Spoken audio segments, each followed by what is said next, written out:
நீதிமன்றத்தால் தூக்கு தண்டனை விதிக்கப்பட்ட தமிழக மீனவர்கள் 5 பேரையும் விடுதலை செய்ய மத்திய அரசு உடனடி நடவடிக்கை மேற்கொள்ள வேண்டும் என திமுக தலைவர் கருணாநிதி வலியுறுத்தியுள்ளார்.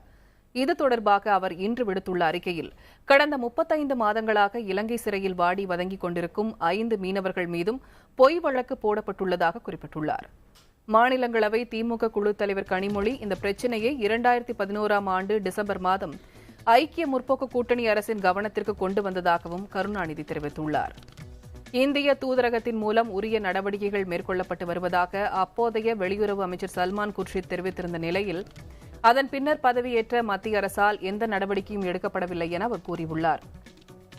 இலங்கை உச்சநீதிமன்றத்தில் மேல்முறையீடு செய்ய நவம்பர் 14ஆம் தேதி வரை கால அவகாசம் வழங்கப்பட்டிருப்பதால் மத்திய அரசு உடனடியாக இலங்கை அரசை தொடர்பு கொண்டு தண்டிக்கப்பட்ட மீனவர்களின் விடுதலைக்கு வழிவகுக்க வேண்டும் என கோரியுள்ளார். இலங்கையில் ஏற்பட்ட நிலச்சரிவால் பாதிக்கப்பட்ட மலையக தமிழர்களை மீட்கும் முயற்சிகளை விரைவுபடுத்துவதோடு அந்த குடும்பங்களின் மறுவாழ்வுக்கான ஏற்பாடுகளை செய்து தரவும் மத்திய அரசு இலங்கை அரசுக்கு அழுத்தம் கொடுக்க வேண்டும் என்றும் கருணாநிதி வலியுறுத்தியுள்ளார்.